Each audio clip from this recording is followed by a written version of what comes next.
Okay, this is the debate of the week on this week's Raw and the consequences of it. Now, if you saw this Raw, and I'm sure almost everybody did, and it's probably trending on Twitter. I actually got a Twitter account now for the other show, for the other channel. I will be getting it all set up hopefully before the end of the year. I finally got Twitter. So let you guys know I got it, but it's for a different type of genre than wrestling. So just to let you know. But if you've been watching Twitter, which has exploded because of what's happened, you saw the beginning of the show, which pulled at your heartstrings, made you cry no matter if you're a child, whether you're an adult or an old man or woman. A man or a woman cried. An old man or a woman cried. Children cried and got upset. They got inspired and they cheered a man. Then at the end of the show, you got a scene that made you lose your shit. I have to say it like that. You lost your shit. You were angry. You were surprised. You were happy. And then you praised the living hell out of the WWE. Now, this is not a reflection of Joseph Adewale, Roman Reigns. I've always said this was never about Roman Reigns. I never hated the guy. I always thought he was badly booked. I always thought he could be much better than he was. But because of the booking, it turned a huge amount of people off and made you really not care about the character. So this is not about Roman Reigns. This is not about Joseph Adewale, who I'll talk about in a minute. This is about WWE, the company itself, and Vincent K. McMahon and the underlings under him that just say yes. So I just wanted to make that clear when I say all this. Now, what I want to say about Joseph Adewale, if I'm pronouncing his name right, if I'm saying it wrong, tell me below. Look, I know it better than many what's it really like to deal with someone with cancer. In his case, he has leukemia. In my case, I don't normally talk about this because it's not something I think about anymore. Particularly that at one point in my life, I felt incredibly guilty because of the circumstances of it. But since we are talking about Joseph, I might as well say it. My mother, in the middle to the end of 1993, was diagnosed with breast and lung cancer. She used to be a long-time smoker. She smoked Pall Malls. She smoked Pall Malls, I believe. That was the name of it. I could be wrong, but it's been a while. And she had both lung and breast cancer. Luckily for me, I never caught the habit of smoking. I never liked the smell of the stuff. I never had one in my mouth. So I've been very lucky and fortunate with that. But my mother was sick. So around this time, actually, in 93, I was 22 years old. I went with her for radiation treatments. And by 1994, the beginning, I went with her to Roosevelt Hospital in New York for chemotherapy.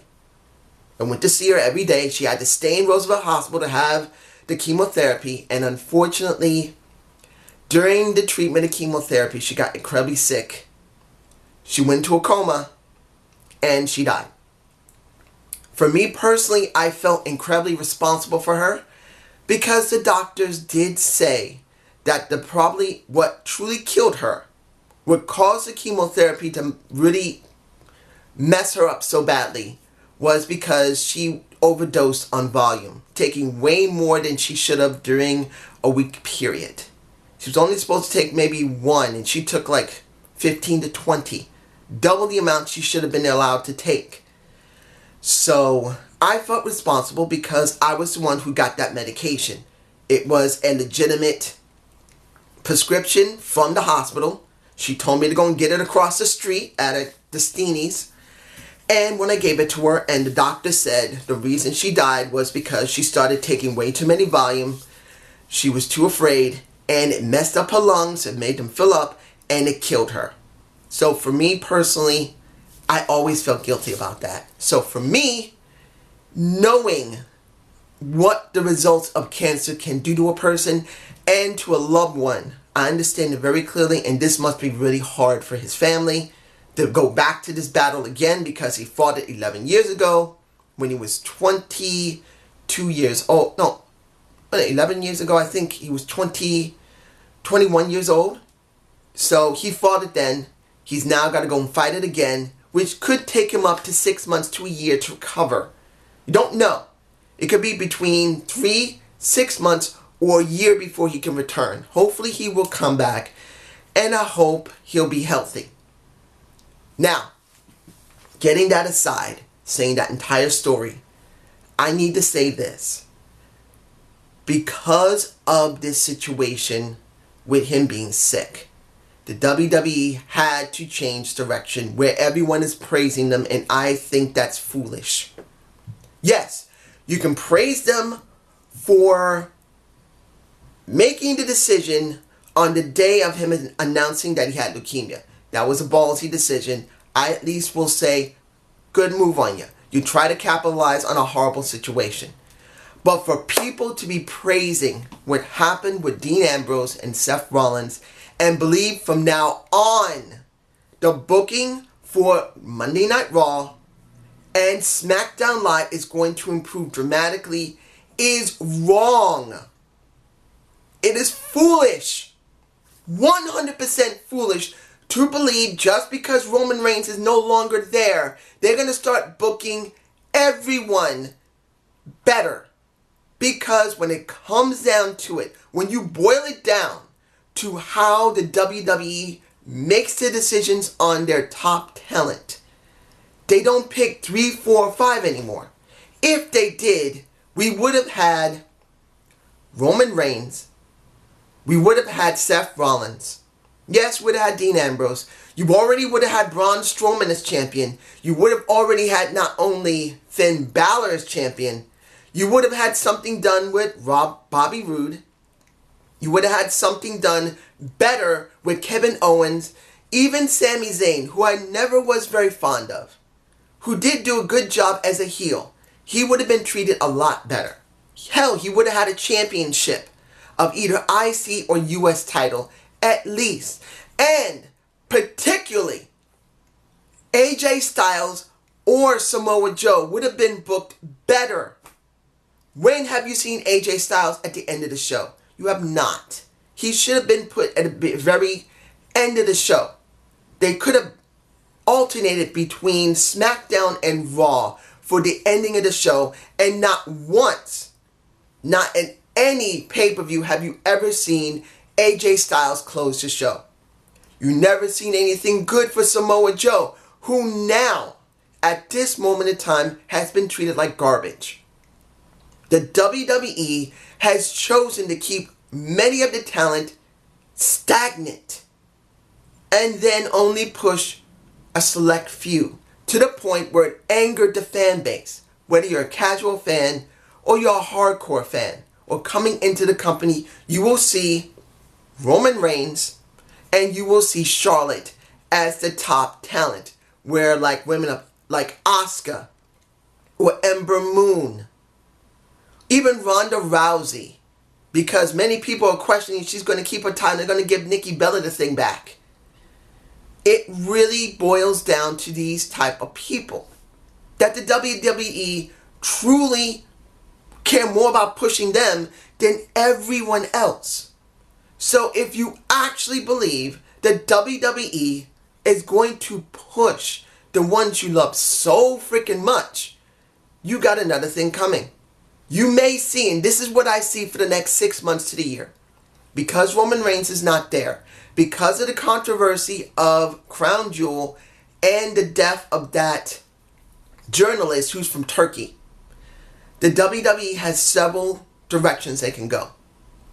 One of those directions is not to put on Crown Jewel at, I believe they're going back to Jeddah. I think that's the name of the city in Saudi Arabia. They're going to go back to Jeddah. They will let Roman Reigns' legacy be respected. And when they go there, either, if I'm correct, you're going to have possibly Brock Lesnar get the title back. I do not believe they're going to let Braun Strowman gain it finally. It's still a question if they're going to do it. Many people believe they will, but there's no guarantee they will. Because you could still have Brock Lesnar go into the UFC and be WWE champion like he was the last time. There's a very good possibility that's going to happen again. Because it happened before, if you guys haven't forgotten. So that's one direction. When it comes to the opposite direction, yes, they could avoid going to Crown Jewel, do it on the network and go some city in maybe Europe or America, and they will do Crown Jewel that way.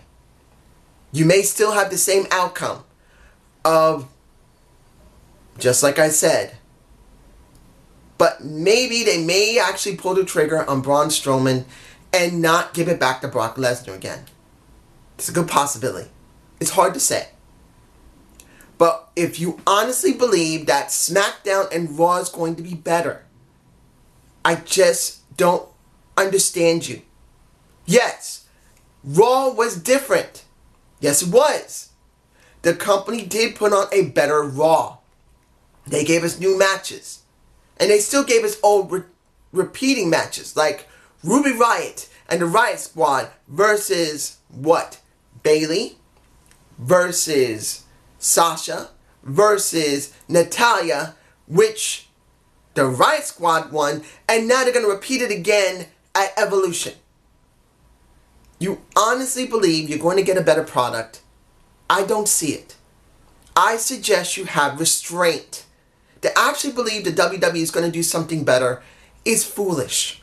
Now, I'm not saying you're idiots, but you're for many of them, many of the fans who are watching this product are just so happy to see something so amazingly different. Not only they're praising WWE, they believe they turned a new leaf.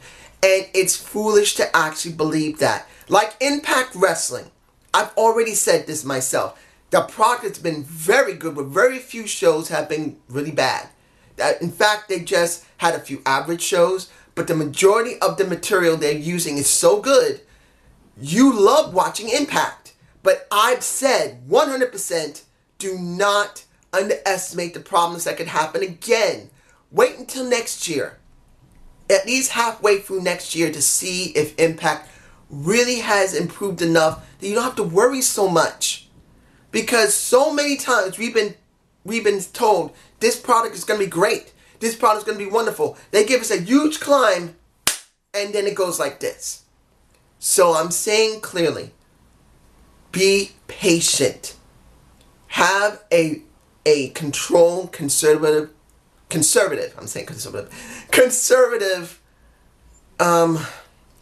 just be wary of the WWE. Because Roman Reigns is not there and because of Crown Jewel, they have no choice but to change things up. Think about it. If Crown Jewel wasn't causing a controversy, if the journalist who died, that is from Turkey, had not died, do you actually think there would be any controversy at all? Because everyone would still hate Crown Jewel.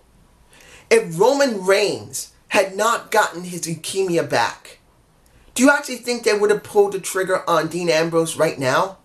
They had no choice but to pull the trigger on him. They probably would have waited maybe nearly another 3, 4, maybe 6 months before they even considered it. And by then, Dean's momentum would be dead. Dead. Because no matter how much you want to say it, take too long to do something, no matter when you finally do it, people are not interested and they don't respond to what you think is good. So be patient. Watch and wait. Because that's what I'm going to do.